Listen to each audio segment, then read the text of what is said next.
은정인 전도사입니다. 베드로후서 1장 말씀입니다.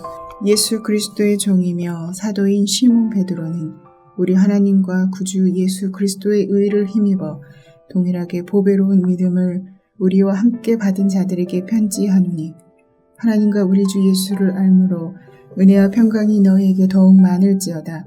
그의 신기한 능력으로 생명과 경건에 속한 모든 것을 우리에게 주셨으니 이는 자기의 영광과 덕으로서 우리를 부르신 이를 알므로 말미암음이라.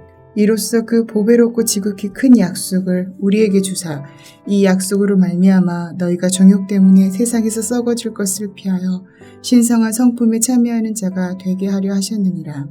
그러므로 너희가 더욱 힘써 너희 믿음의 덕을, 덕의 지식을, 지식의 절제를, 절제의 인내를, 인내의 경건을, 경건의 형제의 우애를, 형제의 우애의 사랑을 더하라. 이런 것이 너희에게 있어 흡족한즉 너희로 우리 주 예수 그리스도를 알기에 게으르지 않고 열매 없는 자가 되지 않게 하려니와 이런 것이 없는 자는 맹인이라. 멀리 보지 못하고 그의 옛 죄가 깨끗하게 된 것을 잊었느니라. 그러므로 형제들아 더욱 힘써 너희 부르심과 택하심을 굳게 하라.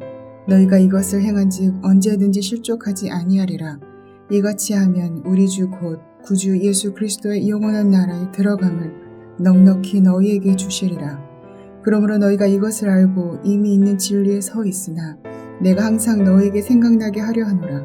내가 이 장막이 있을 동안에 너희를 일깨워 생각나게 함이 옳은 줄로 여기노니 이는 우리 주 예수 그리스도께서 내게 지시하신 것 같이 나도 나의 장막을 벗어날 것이 임박한 줄을 알미라.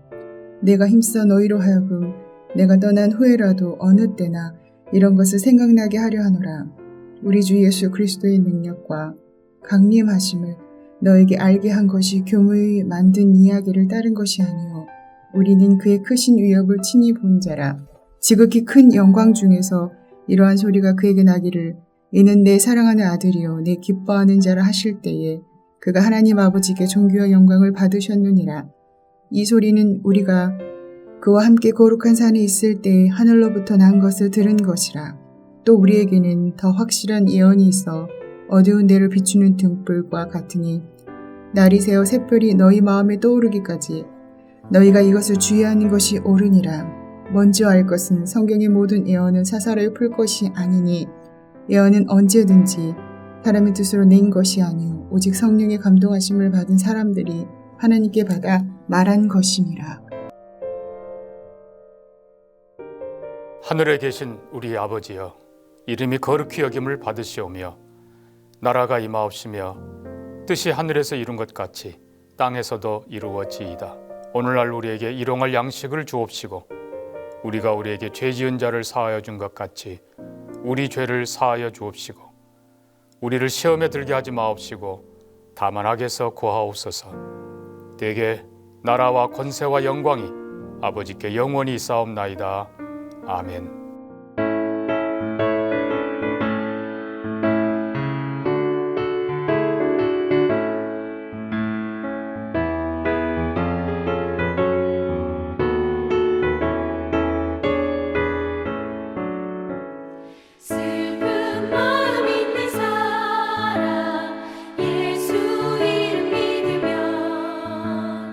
영원토록 변함없는 기쁨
오늘 함께 나눌 하나님 말씀은 여호수아 9장 1절에서 15절까지입니다. 말씀 중에 3절에서 6절까지의 말씀 봉독하겠습니다. 기브온 주민들이 여호수아가 여리고와 아이에 행한 일을 듣고 꾀를 내어 사신의 모양을 꾸미되 헤어진 전대와 헤어지고 찢어져서 기운 가죽 포도주 부대를 나귀에 싣고 그 발에는 낡아서 기운 신을 신고 낡은 옷을 입고 다 마르고 곰팡이가 난 떡을 준비하고 그들이 길갈 진영으로 가서 여호수아에게 이르러 그와 이스라엘 사람들에게 이르되 우리는 먼 나라에서 왔나이다. 이제 우리와 조약을 맺읍시다 하니.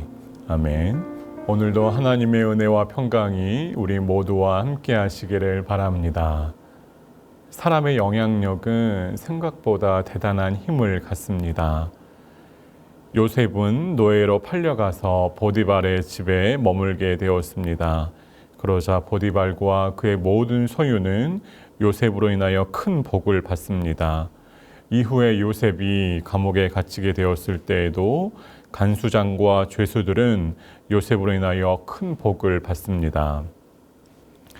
나중에 요셉이 애굽의 총리가 된 후에는 지혜로운 총리로 말미암아 애굽의 온 백성들은 흉년의 시간을 지혜롭게 극복하게 됩니다. 반면에 우리는 아간의 이야기를 기억하고 있습니다. 하나님은 이스라엘이 아이성 전투에서 무참히 패배한 이유를 아간의 범죄로 지목하셨습니다. 이스라엘이 아간의 범죄를 정리한 이후에 하나님은 다시금 이스라엘에게 복을 주시고 큰 승리를 주셨습니다. 아간 한 사람 때문에 이스라엘 공동체 수백만 명이 큰 어려움을 당했던 것입니다. 한 사람의 신앙과 인격이 다른 사람에게 미치는 영향력은 정말로 대단한 것입니다.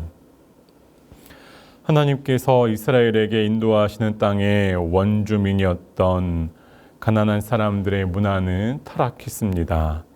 또 그들은 이방의 거짓 신을 섬기는 사람들이었습니다. 그러나 이 사람들은 문명을 이루었고 경제력은 풍요로웠습니다. 그래서 하나님은 이스라엘이 가나안 사람들을 따라서 우상을 예배하고 물질을 추구하지 않기를 바라셨습니다. 신명기 7장 2절입니다. 너희 하나님 여호와께서 그들을 너에게 넘겨 너에게 치게 하시리니 그때에 너는 그들을 진멸할 것이라. 그들과 어떤 언약도 하지 말 것이요 그들을 불쌍히 여기지도 말 것이며. 이스라엘 백성이 가나안 땅에 정착하면서 지켜야 할 중요한 원칙입니다. 이스라엘이 여리고와 아이성을 점령했다는 소식은 가나안 사람들에게 빠르게 전해졌습니다. 그리고 가나안 민족들은 연합부대를 조직합니다. 오늘 본문 1절과 2절은 이스라엘을 공동의 적으로 간주하는 가나안의 대표적인 민족들을 기록하고 있습니다. 그런데 가나안의 이 비상대책위원회에 기브온 족속은 가담하지 않습니다. 사실 기브온 족속은 아이성보다 크고 아이성 민족보다 더 강한 사람들이었습니다. 그럼에도 불구하고 기브온 족속은 이스라엘과 전쟁하기를 포기하고 투항하기로 결정합니다. 기브온 사람들은 자신들의 외모를 꾸미고 행동과 말투를 가나안 족속이 아닌 사람처럼 연기합니다. 자신들의 생명을 보존하기 위해서 기브온 족속은 이스라엘 백성들과 조약을 맺자고 요청합니다. 이스라엘이 보기에 그 조약의 내용이 반갑고 좁습니다. 기브온 사람들이 자신들의 종이 되겠다고 말하는 것이죠. 8절입니다. 그들이 여호수아에게 이르되 우리는 당신의 종들이니이다. 아무런 조건도 없이 목숨만 살려주면 자신들은 이스라엘의 종이 되겠다고 말합니다. 이스라엘은 400년 동안이나 애굽에 종살이했던 사람들입니다. 그리고 지난 40년 동안 광야에서 나그네처럼 유목민의 삶을 살았던 사람들입니다. 노예와 나그네의 민족 이스라엘에게 스스로 종이 되겠다고 몇 사람도 아닌 한 민족이 찾아온 것입니다. 이스라엘은 정말로 영광스럽고 감사한 일로 여겼습니다. 15절입니다. 여호수아가 곧 그들과 화친하여 그들을 살리리라는 언약을 맺고 회중 족장들이 그들에게 맹세하였더라. 이제 이스라엘은 땅을 갈고 가축을 몰고 우물에서 물을 나르고 나무를 패는 일들을 자신들이 하지 않아도 되었습니다. 이스라엘은 종을 부리면서 부유하고 윤택하게 살아갈 가나안 라이프에 대한 기대가 더 높아졌습니다.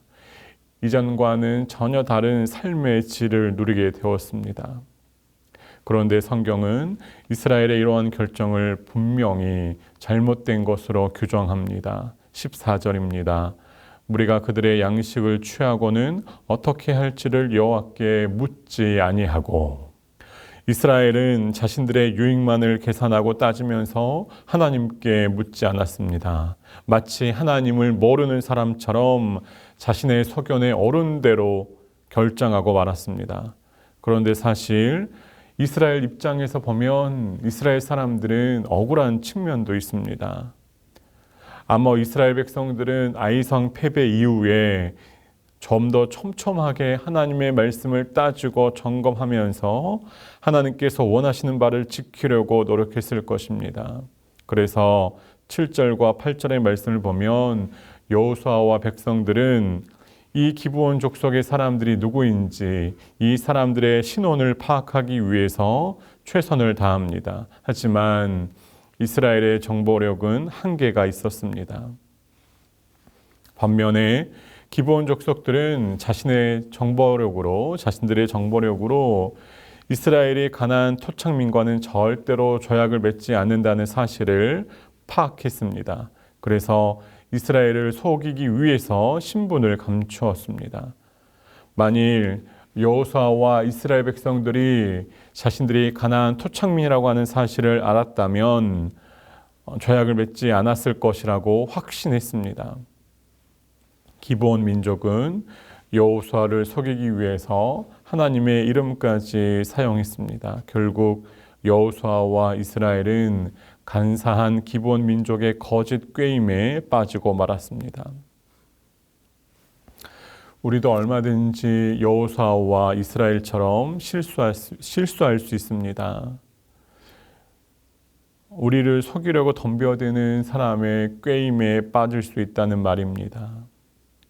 실제로 우리의 삶을 부유하게 만들고 삶의 질을 높이는 대가를, 이익을 제공하면서 하나님께서 금지하시는 선을 넘기려고 달려드는 세력이 있습니다.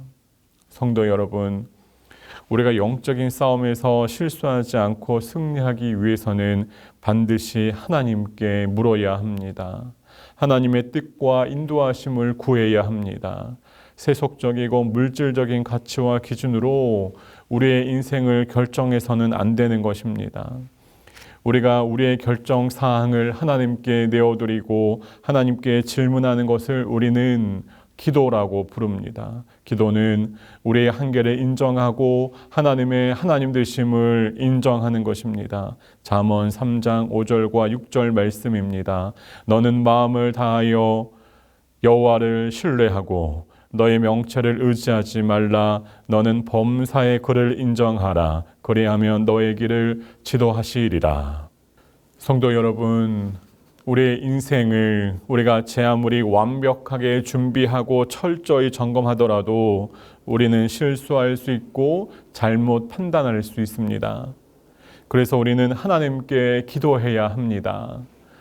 하나님은 기도하는 사람에게 영적인 분별력과 통찰력을 선물로 주십니다. 거짓을 구분하고 진리를 파악하는 지혜를 선물로 주시는 분입니다. 고린도전서 2장 12절입니다. 우리가 이 세상의 영을 받지 아니하고 오직 하나님께로 온 영을 받았으니 이는 우리로 하여금 하나님께서 우리에게 은혜로 주신 것들을 알게 하려 하심이라. 성도 여러분, 우리의 원수와 대적자들은 지금도 끊임없이 우리를 넘어뜨리기 위해 달콤한 유혹과 거짓과 속임수로 다가오고 있습니다. 그러나 하나님께 기도로 묻고 지혜를 구하는 사람은 이 모든 거짓 세력을 이겨내고 마침내 존귀한 삶을 살게 될 것입니다. 오늘 하루를 살아가시는 동안 하나님의 임재와 소통의 시간을 충분히 누리시면서 예리한 분별력으로 하나님의 뜻을 이루어가는 저와 여러분의 한날이 되시기를 바랍니다. 함께 기도하시겠습니다. 하나님 아버지, 오늘 한날의 삶을 하나님 앞에 올려드립니다. 우리를 지키시고 보호하여 주옵소서. 우리를 넘어뜨리려고 달려드는 거짓 세력 가운데에 우리의 몸과 마음과 영혼을 지키셔서 하나님 홀로 영광 받아 주시옵소서. 하나님이 주시는 지혜와 영적인 분별력을 가지고 하나님께서 기뻐하신 뜻을 이루어가는 오늘 한날의 삶이 되게 하여 주옵소서. 감사합니다. 예수님의 이름으로 기도합니다. 아멘.